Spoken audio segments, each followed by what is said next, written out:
This is the Nikon Zf, and I've just meticulously studied 14 reviews so that you don't have to.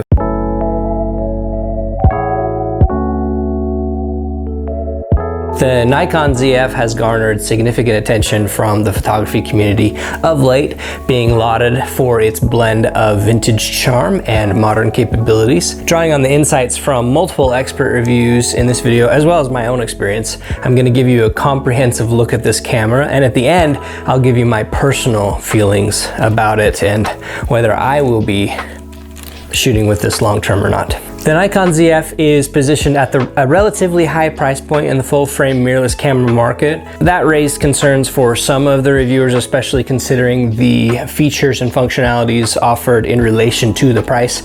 When compared to other cameras in the market, particularly those offered by Fuji, some reviewers felt that Nikon's offering might be slightly overpriced for the features offered. However, the unique combination of retro design with modern features is something that not all competitors offer. So that gives it more of a niche appeal.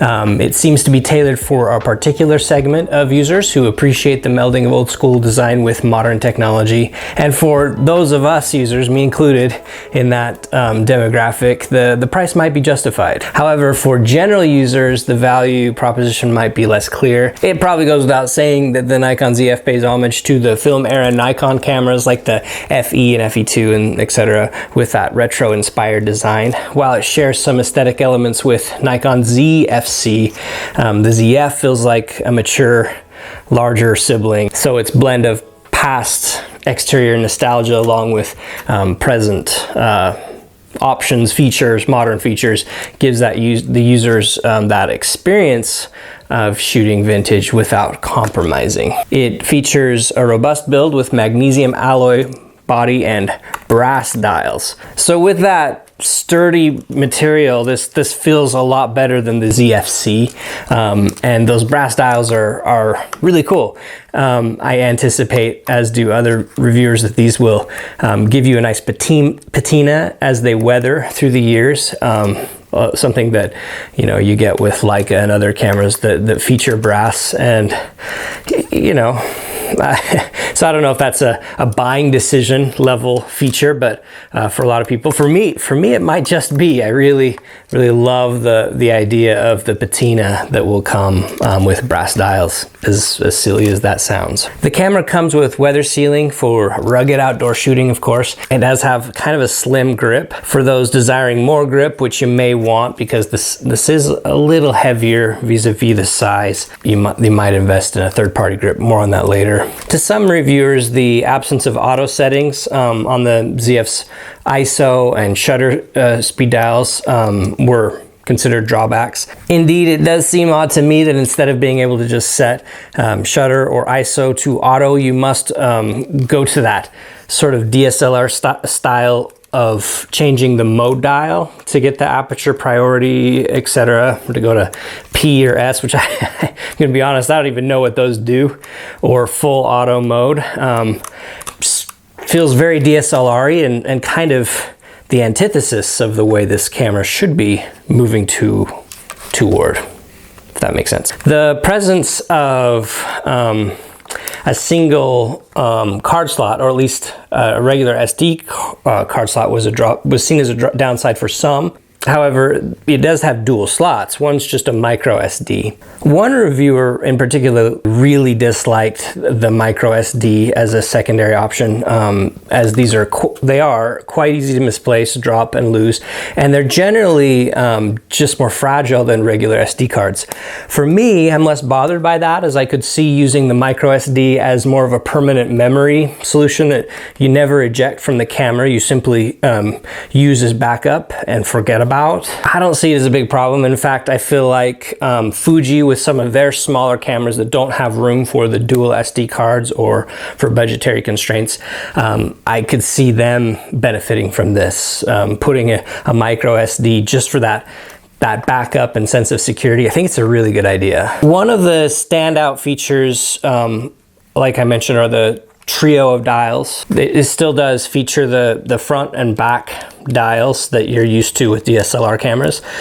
So you have comprehensive control over the exposure triangle, and then some. That with plenty of dials, plenty of customization, you can make this act like a DSLR or like a Fuji or vintage film camera, and customize it to your heart's content. The Nikon ZF doesn't have a mini joystick on the back. It has a navigation D-pad, which most reviewers consider responsive. Some reviewers, me included, feel that the joystick would be more convenient. The ZF boasts a 0.5-inch 3.6 million dot electronic viewfinder, which is lined with fluorine and anti-reflective coating that promises clarity and dirt repellent. The rear touchscreen is vari-angle, which is versatile, obviously. Allows you to, you know, if you're a video shooter like me, that's of great benefit because you can look at that.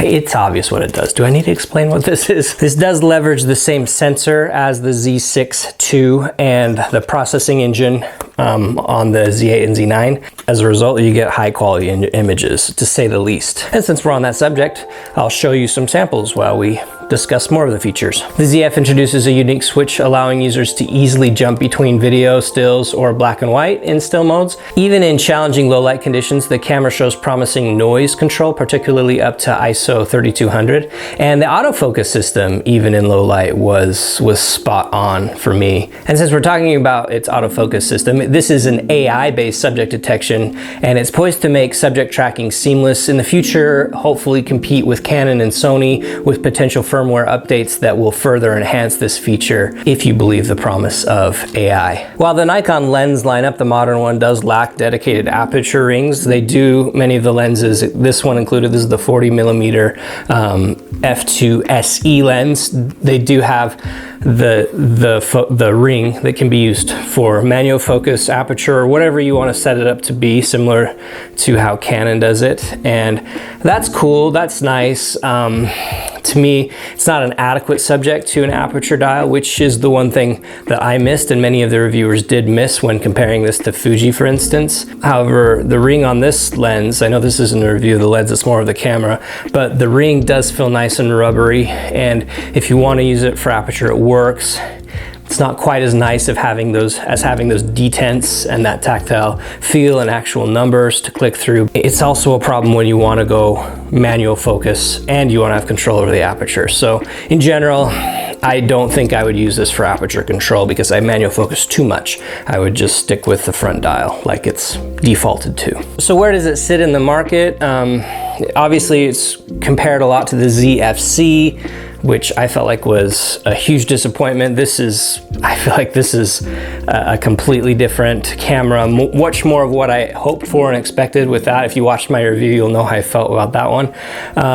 Positioned adjacent to that Z6 II, but substantially enough different that it will appeal to a different demographic and audience.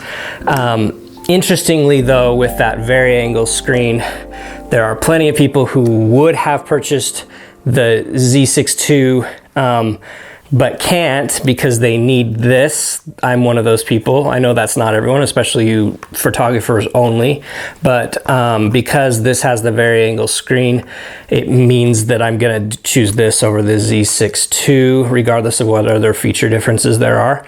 And that means that some people who don't care about this vintage look and the vintage appeal will still turn to this over the Z6 II simply because of that, of the ability to hybrid shoot with that screen. That also in some ways pits this against the R6 II, the Canon R6 II, more than the other Nikon offerings. And with a cheaper price point, that's compelling. That's really compelling. I think if I was looking between Canon and Nikon, I would be comparing those two cameras at the prosumer level and deciding which of those two as a hybrid shooter would appeal to me more.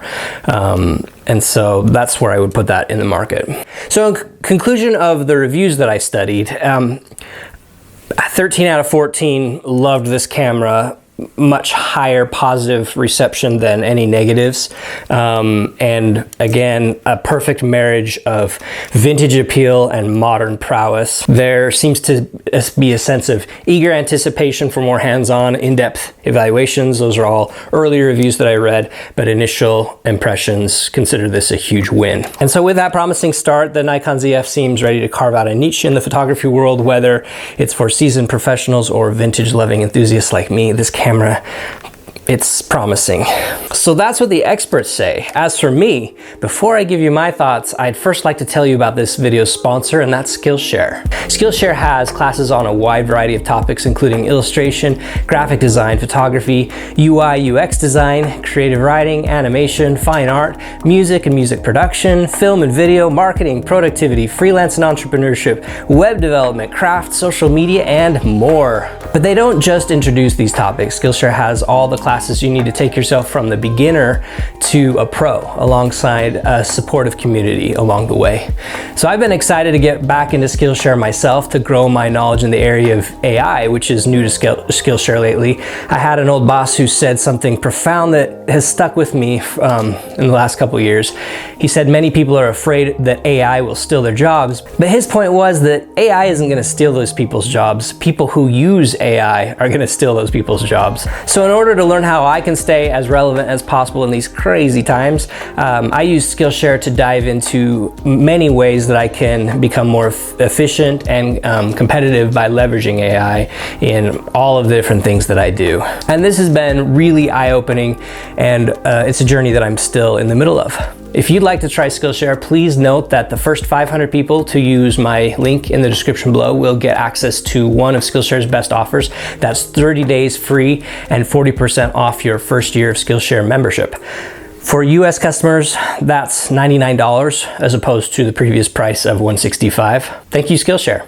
Okay, so we've heard from the experts and a little bit of my summary of them. Let me now give you my humble thoughts regarding the Nikon ZF. And my first is that they really have addressed my concerns that I had about the ZFC, which if you watched that review, link above, you'll know I was deeply disappointed. It looked pretty, but that's about it. With the Nikon ZF, on the other hand, the first thing I noticed was the heft and the feel. It feels robust. It's a joy to use. It doesn't feel like a cheap toy like the ZFC does.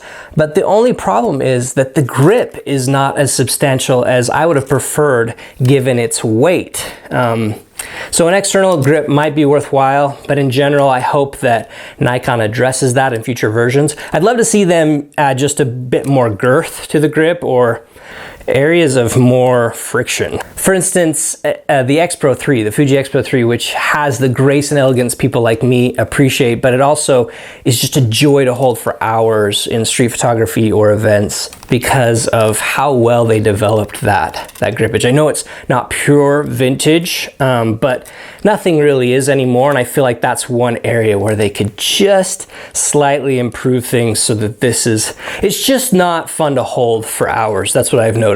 I usually keep my camera like this or like this close to me when I'm doing documentary photography, and I don't use a strap, and that gets, it just doesn't have the grip. Next thing I'll say is the standout feature for me, as I've said, is the vari-angle screen. As a content creator with a focus on hybrid shooting, this feature is paramount.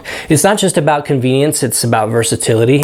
My recent switch to the Canon R system from Fuji now seems a little premature with this. I've been waiting for a Nikon body that truly caters to my hybrid shooting needs, and the ZF might just be it. My other channel, where I record bike videos, it demands impeccable autofocus and vari-angle screen, both of which the ZF delivers. Having said that, Nikon seems to have overlooked a key feature for hybrid shooters, and that's the ability to store settings. It's nice to have dials. I love it, and a lot of people do, but you still have to be able to store settings digitally in case you need to switch very quickly between different modes, like an event shooter like me would need. I go back and forth from video to photo all the time, whether it be for content creation, the events that I shoot, documentary stuff, photographing and video, my kids. I want one camera that does it all. And it took a long time to get Fuji. I say get because I do feel like Fuji listened to my complaints over the years, and others. And the most recent Fuji X bodies provides it finally the ability to use a dial to switch between video and stills, and the ability to set one or the other to digital control, so that when you switch from photo to video, you don't have to change the whole exposure triangle. So that is a feature that I truly miss with the ZF, and I really hope that Nikon improves that in either this version with a firmware update or future versions. And I already mentioned the lack of an aperture ring. I know that the 40mm f2 SE lens and any of the SE lens series that Nikon makes are really just a reskin of the non-SE lenses that they've got. The exterior is different, the internals are all the same. And so I understand why they do that. It makes it more affordable. I do appreciate that, but man, I wish there was an aperture ring like Fuji provides. So that makes me sad. I don't see them doing that in the future. Now that they're committed to this lens series, but yeah, it makes me a little sad that their digital autofocus lenses will never have an aperture dial. And probably the biggest significant gripe I've already mentioned, that I'll say it again, is those lack of autofocus settings on the dials. It's counterintuitive to me to switch a mode dial when everything, the exposure triangle should all be the only place you need to do that. You shouldn't need to go to a mode dial to switch to aperture priority, S and P modes and auto mode. It just doesn't make sense. If I want it in full auto, I'll just put out the ISO, the shutter, the aperture, I'll put those all in auto mode. Or if I want aperture priority, I'll put everything else in auto mode and then set the aperture. There's no need for those modes in this paradigm, even though they have such a strong history of the vintage manual, amazing shooting experience over the decades and decades. For some reason, they are sticking with that weird DSLR style that none of the target audience that wants this, they don't want this. So I don't know why Nikon didn't quite make it over the finish line with this camera, but I hope they do in the future. This is unnecessary, these mode dials. Switching between photo and video, yes, that's important and that's necessary, but mode dial, no. And it just shows that they're just not quite there.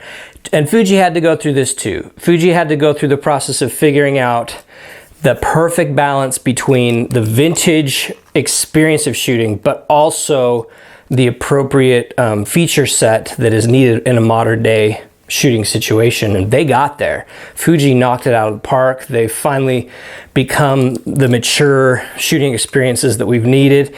The only thing that they don't have that people like me have wanted is a full frame offering, not a medium format, a full frame this size, not APS-C. And I know most diehard Fuji people don't care about that, and I didn't for a while, but I don't know. I do now, I guess. I guess I do.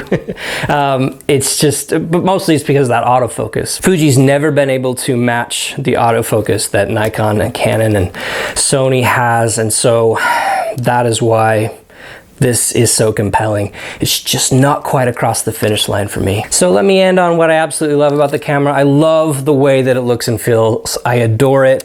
This isn't just for the sake of hubris. There's a functional reason why this is great also, and that's that people are less likely to see me and you using this camera as a target. It legitimately looks like a film camera, not a couple $1,000 state-of-the-art digital camera. Deck yourself out in enough artsy clothes, hipster wear, and you're likely to go under that crime radar, as you'll appear far less the tourist patsy that you might with a typical mirrorless camera. So with this device, I get the benefit of totally enjoying the shooting experience, along with the feeling of slightly being safer on the streets.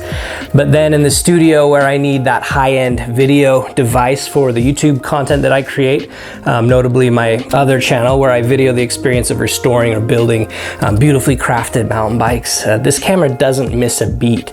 So I finally feel like there's a camera that does both things I really want and need as a hybrid shooter without compromising in either setting, aside from a few little kinks that need to be worked out, like I said. this is my dream camera. It's a camera I'm genuinely excited about and looking forward to exploring further. And given my positive experiences, switch back to Nikon might very well be on the horizon for me. In fact, I am borrowing this currently from B&H, linked to where you can buy it from B&H below. Thank you, B&H, for letting me borrow this. And I think I'm just gonna buy it. I'm not gonna send it back. I'm gonna actually purchase this with my own money because I've fallen in love with it. I'm looking forward to the future. I hope that they don't ignore it like they did with the DF, you know, launched it and forget about it for decades. I hope that they continue to put a lot of effort into it. And that's why, selfishly, I want a lot of you to purchase and use this camera as well. If Nikon sees that a lot of people love and have interest in this and that it can legitimately compete with Fuji, then maybe they'll put a lot more effort into getting it over the finish line, like I said, in future versions. But either way, I love it. It's going to be the perfect companion for our little Fuji X100V. Between those two cameras, we're pretty set. Don't have any others at the moment, except for the R6 II, which probably going to sell at this point. So that'll do it for now. I hope you enjoyed this video. Remember to do good with your cameras, and we'll talk to you again real soon.